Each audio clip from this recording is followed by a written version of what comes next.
ఏకాంతము దొరికినంత ఎడమోమో నీ వేడుక. ఎఫ్ఎం రేడియోలో మధుర గీతాల్లో వినిపిస్తున్న నాటి మేటి పాట మనసు పొరల్లో ఎక్కడో తీగలను సవరిస్తోంది. ఏకాంతం ఈ పదం అందమైనది, అపురూపమైనది. అయితే అదే కొందరికి అరుదైనది కూడా. జాజిపూలు కోస్తున్న శాంతలో ఆలోచనల తరంగాలు. తనకి ఎంతో నచ్చిన పాట మళ్ళీ మళ్ళీ వినాలనిపిస్తోంది. అలాంటి సన్నివేశం జీవితంలో ఒక్కసారైనా వస్తుందేమో అని చాలా ఆశపడింది. ఏకాంతమే ఎండమావి అయితే ఇక పాటలు కూడానా? నవ్వుకుంది శాంత. ఇదే ఇల్లు, ఇవే పరిసరాలు, ఇదే జాజి చెట్టు. సాయంత్రం ఆకాశం అరుణిమ దాల్చి సిగ్గుపడుతున్న పెళ్లి కూతురులా ఉన్నప్పుడు పూలు చెట్టంతా పరుచుకుని కవ్వించేవి. ఉదయం తెల్లగా విచ్చిపోయి మమ్మల్ని కోసి మా అందాల్ని ఆస్వాదించే తీరిక, ఓపిక మీకు లేవా పాపం అంటూ నవ్వుతూ వెక్కిరిస్తున్నట్లు అనిపించేది శాంతకు. పెళ్ళై అత్తగారింట్లో అడుగుపెట్టగానే ఆ పూల ముక్కలు చూసి మురిసిపోయింది. వీధి చివర వేణుగోపాలస్వామి కోవెల, ఉదయమే వినిపించే సుప్రభాతం, కోవెల గంటలు. ఆహా, ఏమి నా భాగ్యం అనుకుంది.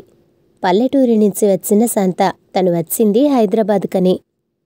గడియారంతో పాటు పరుగులు, కుక్కరు కూతల్లో కలిసిపోయే వినిపించని కోవెల గంటలు, ఊపిరి సలపని పనులు, చెవులకు వినిపిస్తున్న మనసుకు ఎక్కని సుప్రభాతాలు, బిందెడు నీళ్ల కోసం పడిగాపులు, మనుషుల మధ్య ఉన్న కరువైపోయిన పలకరింపులు.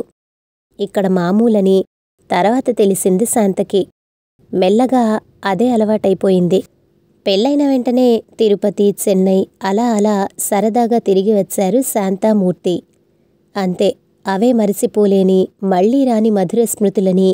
ఇక మళ్లీ అలాంటి రోజులు రావని అప్పుడు శాంతకి తెలియదు. తీయని అనుభూతులతో, ఏవేవో ఊహలతో అత్తగారింట్లో అడుగుపెట్టిన శాంత ఆ పరిస్థితులు జీర్ణం చేసుకోవడానికి చాలా ఇబ్బంది పడింది.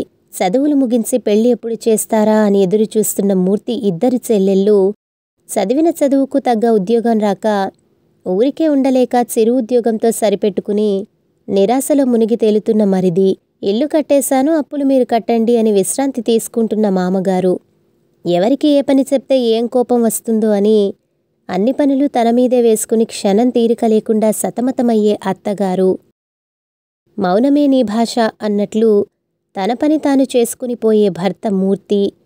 అందరి మధ్య తన పాత్ర ఏమిటో తక్కువ సమయంలోనే అర్థమైపోయింది శాంతకి. నేను ఆఫీస్ నుంచి రాగానే నవ్వుతూ ఎదురు రావాలి, సపర్యలు చేయాలి అనే కోరికలు లేవు, కానీ లేనిపోని గొడవలు సృష్టించి ఇంటిని మాత్రం అల్లకల్లోలం చేయవద్దు. డబ్బు లేకపోయినా మనిషి తట్టుకోగలడు, కానీ మనశ్శాంతి లేకపోతే చాలా కష్టం అని చెబుతున్నప్పుడు తుఫానులో కొట్టుకుపోతున్న పడవలో కూర్చుని గీత బోధిస్తున్న కృష్ణ పరమాత్మలా అనిపించాడు మూర్తి శాంతకి. ఇంటి నిండా జనం. ఉదయం లేచినప్పటినుంచి గిరగిరా రంగుల రాట్నంలా తిరుగుతూ అందరి అవసరాలు తీర్చడం, మూర్తి రాక కోసం సాయంత్రం నుంచి ఎదురు చూడటం. శాంతకు రోజు ఎలా గడుస్తుందో తెలియటం లేదు. అందరూ అలిసి నిద్రకు చేరువయ్యేటప్పుడు నెమ్మదిగా ఇల్లు చేరతాడు మూర్తి. నిద్రమత్తులో బరువెక్కిన కళ్లతో, వాడిపోయిన ముఖంతో వడలిన మందారంలా ఉన్న శాంతని చూసి చిరునవ్వు చిందిస్తాడు. వడదెబ్బ తగిలినవాడు చల్లటి నీటితో సేద తీరినట్లుగా తృప్తి పడుతుంది శాంత ఆ నవ్వుకే. వంటగదిలో పడక, గాజులు, కాలిపట్టీలు కూడా మౌనం పాటించడానికి విశ్వప్రయత్నం చేయాల్సిందే. ఇక కబుర్లకి తావెక్కడిది? ఈ పరిస్థితుల్లో శాంత కోరికలు, ఆశలు అటకెక్కాయి. మూర్తితో కూర్చుని కాఫీ తాగుతూ పేపర్ చదవాలని, ఒక్క ఆదివారమైనా ఇద్దరూ ఏకాంతంగా గడపాలని, సన్నని బెడ్లైట్ వెలుగులో ఘంటసాల పాటలు వింటూ నిద్రపోవాలని, ఇలా అన్ని చిన్న చిన్న కోరికలే. కానీ శాంతకు అవి అసాధ్యాలు. ఏకాంతం అన్న పదం తన నిఘంటువులో లేదని అర్థమైపోయింది శాంతకు. అన్నీ తెలిసిన మూర్తి స్థితప్రజ్ఞుడే. పెద్ద ఆడపడుచు పెళ్లికి అమ్మా, వదినకి పట్టుచీర కొను, ఎప్పుడూ ఏమీ అడగలేదు అంది ఆ అమ్మాయి. మా కోడలు బంగారం, అందుకే చీరలు నగలు మీద ఆశేయలేదు మురిసిపోయిందా అత్తగారు. శాంత నిరాశగా నవ్వుకుంది. తన కోరికలు పట్టుచీరలు, నగల కంటే అమూల్యమైనవి. ఏనాడు శాంత తన అసంతృప్తిని బయటపడనివ్వలేదు. తనకింతే ప్రాప్తం అనుకునేది. మంచి భర్త, సూటిపోటి మాటలతో సాధించని అత్తగారు దొరకడమే తన అదృష్టం అనుకుంది. 2 పిల్లలు పుట్టడం, మరిది ఆడపడుచుల పెళ్ళిళ్ళు, వాళ్ల పురుళ్ళు పుణ్యాలతో శాంతకి తన గురించి ఆలోచించుకునే అవకాశమే దొరకలేదు. పిల్లలతో కష్టంగా ఉంది అన్నయ్య, వదినని 10 రోజులు పంపించవా? నేను ఊరెళ్ళాలి, మా ఆవిడకి సాయం వదినని పంపించు అంటూ మరిది ఆడపడుచులు శాంతని ఓ యంత్రంలా వాడుకున్నారు. ఎవరికే ఇబ్బంది వచ్చినా బస్సెక్కడానికి సిద్ధం శాంత. ముందుగా అత్తగారు, తర్వాత 2 ఏళ్లకు మామగారు తమ వంతు బాధ్యతల్ని నిర్వర్తించి పరమపదం చేరుకున్నారు. అత్తగారు పోయాక మామగారికి, మూర్తికి కష్టమని శాంతని పిలవడం తగ్గించినా తరచుగా వచ్చి వారం 10 రోజులు ఉండి వెళ్ళేవాళ్ళు. చాకిరీ మాట ఎలా ఉన్నా కనీసం మూర్తికి దూరంగా కాకుండా కళ్ల ముందైనా ఉంచారని సంతృప్తి పడింది శాంత. శాంత పెద్ద కొడుక్కి ముంబైలో మంచి ఉద్యోగం వచ్చింది. మీరు కూడా నాతో వచ్చేయండి, ఇంకా ఎంతకాలం ఈ ఇరుకు గదుల్లో అని పట్టుబట్టాడు. శాంతకి అవి ఇరుకు గదుల్లా అనిపించలేదు.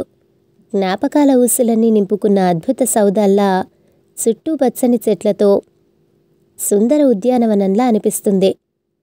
చిన్నవాడి చదువుందిగా అని సర్ది చెప్పి పెద్దవాడికి పెళ్లి చేసి పంపించారు. చిన్నవాడు ఫైనల్ ఇయర్లో ఉండగానే ఉద్యోగం వచ్చింది. పెద్ద కోడల్ని పురిటికి రమ్మంటే చిన్న ఇల్లు వద్దు, మీరే రండి అన్నారు కొడుకు కోడలు.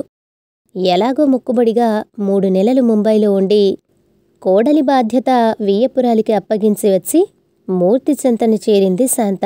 అంతలో చిన్నబ్బాయి పెళ్లి, అమెరికా ప్రయాణం. శాంతను మూర్తిని వెంట తీసుకెళ్లాలని చాలా ప్రయత్నించాడు. సున్నితంగా తిరస్కరించారు మూర్తి, శాంత. సిటీ జీవితమే యాంత్రికంగా మారిపోయి బాధపడుతూ ఉంటే ఇక అమెరికా అంటే మరీ ఘోరమైన పరిస్థితి అని ఇద్దరికీ తెలుసు. ఇక్కడ కనీసం పక్కవాడైనా పలకరించటానికి ఉంటాడు. అక్కడ భరించరాని ఒంటరితనం మనిషిని వేధిస్తుంది. 1 కోటి రూపాయలిచ్చినా అక్కడికి వెళ్ళవద్దు. మన ఊరు, మన మనుషుల మధ్య ఉన్న ఆనందం, ఆ విలాసం జీవితంలో వెతికి చూసినా దొరకదు అని పక్కింటి కాంతమ్మ సలహా ఇచ్చింది శాంతకి. అందరూ వెళ్ళిపోయి బాధ్యతలు, బరువులు తీరిపోయి ఒంటరిగా మిగిలారు శాంతామూర్తి. జీవితపు 40వ మైలురాయి దగ్గర ఆగి ఇంత దూరం ఎలా నడిచాం, సాధించింది ఏమిటి, పోగొట్టుకున్నదేంటి అని వెనక్కి తిరిగి చూస్తే శాంతకి బంధాలనే చిక్కుముళ్ల మధ్య నలిగిపోయిన తమ యవ్వనం, వాడీవేడి తగ్గి ఉస్సూరంటూ అణిగిపోయిన కోరికలు, ఆకాశ కుసుమాళ్ల అందక చెప్పుకోక మిగిలిపోయిన చిలిపి ఊసులు కనిపిస్తున్నాయి.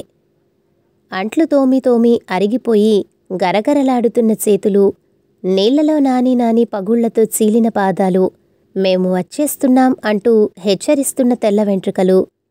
మధ్యతరగతి ఇల్లాలికి ప్రతిరూపంలా ఉన్న శాంతని చూసి మూర్తి ఓసారి, శాంతా, ఇప్పుడు మనకి సమస్యలేం లేవు కదా, ఒకసారి బ్యూటీ పార్లర్కి వెళ్ళి అందమైన అప్పటి శాంతలా మారిపోకూడదు అన్నాడు. వయస్సు పైబడుతుంటే బ్యూటీ పార్లర్ వాళ్ళు మాత్రం ఏం చేయగలరు పాపం, మీరే అప్పటి కళ్ళతో చూడండి అని జవాబిచ్చింది శాంత. ఇప్పుడు శాంతకి కావలసినంత తీరిక. తెల్లవారుజామున లేచి పూజ ముగించుకోవడం, పూలమాలలు కట్టి మూర్తి ఆఫీస్కు వెళ్ళగానే కోవెలకి వెళ్ళటం, వేణుగోపాలస్వామి సన్నిధిలో కాసేపు సేద తీరడం, ఇంటికి వచ్చి ఏదో కాలక్షేపం చేస్తూ మూర్తి కోసం ఎదురు చూస్తూ పూలు కోస్తూ ఆ పూల మౌనరాగాల్ని ప్రశాంతంగా ఆలకించటం.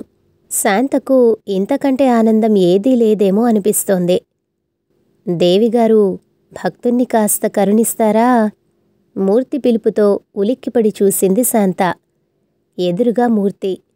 ఏవో ఆలోచనలు. సిగ్గుపడింది శాంత.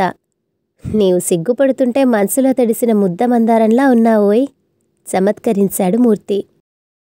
ముసలి మందారమా, ముద్దమందారమా? నవ్వుతూ అడిగింది శాంత. వృద్ధాప్యం శరీరానికే కాని మనసుకు కాదు శాంత. నిజానికి మనిషికి తోడు అవసరమయ్యే అసలైన వయస్సు ఇదే. ఇప్పుడు మనం ఎవ్వరి గురించి ఆలోచించక్కర్లేదు. నాకు నువ్వు, నీకు నేను, అంతే. మూర్తి మాటల్లో నిండిన సంతృప్తి. ఆ క్షణంలో శాంతకి తాను జీవితంలో ఏదీ పోగొట్టుకోలేదని అనిపించింది. శాంతామూర్తిల ఇల్లు బంధుజనంతో కిటకిటలాడుతోంది. పలకరింపులు, చలోక్తులు, నవ్వులు. పండగ వాతావరణం కనిపిస్తోంది. అది మూర్తి రిటైర్ అయ్యే రోజు. ఆఫీసులో పార్టీ అయ్యాక మూర్తి చెల్లెళ్ళు, తమ్ముడు, పిల్లలు అందరూ కలిసి చేస్తున్న సత్కారం. అందరూ మూర్తి సౌశీల్యాన్ని, ఔదార్యాన్ని వేనోళ్లా కొనియాడారు. చెమర్చిన కళ్ళతో శాంత మూర్తిని తనివితీరా చూసుకుంటోంది. మూర్తిలో చెదరని అదే చిరునవ్వు, పొగడ్తలకి పొంగిపోని నిశ్చలత్వం. మూర్తికి తన బంధువులని, ఆత్మీయులని చూస్తే ఆనందంగా ఉంది. ఇంతలో చిన్నబ్బాయి వచ్చి 2 టికెట్లు తెచ్చి చేతిలో పెట్టాడు. నాన్నా, ఈరోజు నువ్వు అమ్మ సినిమాకి వెళ్ళిరండి. మేమా? సినిమాకా? ఇంతమందిని, ఇంత ఆనందాన్ని ఇంట్లో వదిలి అక్కడేం చూస్తాం? మాకిష్టం లేదు, వద్దు అన్నారు. లేదు నాన్నా, వెళ్లాల్సిందే. అందరూ గోలగోలగా అరవడం మొదలుపెట్టారు. పెద్దబ్బాయి కారు తీశాడు. అందరూ టాటా చెప్పారు. శాంత మనసు దూదిపించలా తేలిపోతోంది. అన్నయ్య, నువ్వు వదిన మా దగ్గర వచ్చి ఉండండి చెప్పింది చిన్నాడపడుచు. 2 పిల్లలు, భార్యాభర్తలిద్దరికీ ఉద్యోగాలు.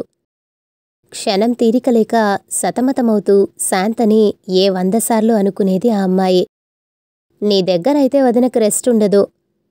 వదినా, అన్నయ్య మా దగ్గరుంటారు. ఆయన ఏదో షాప్ ఓపెన్ చేస్తారట. నమ్మకమైన మనిషి కావాలట. అన్నయ్యకి వ్యాపకంగా ఉంటుంది. జీతం గీతం అక్కర్లేని 2 పని మనుషులు దొరికిపోతున్నారని ఎంతో ఔదార్యాన్ని ప్రదర్శించింది పెద్దాడపడుచు.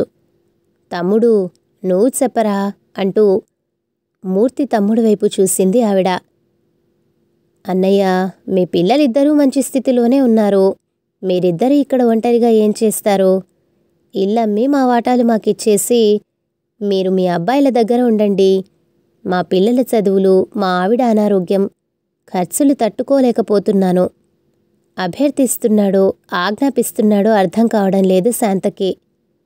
నిన్న కట్టిన బెలూన్లలో ఒకటి టప్పుమంది.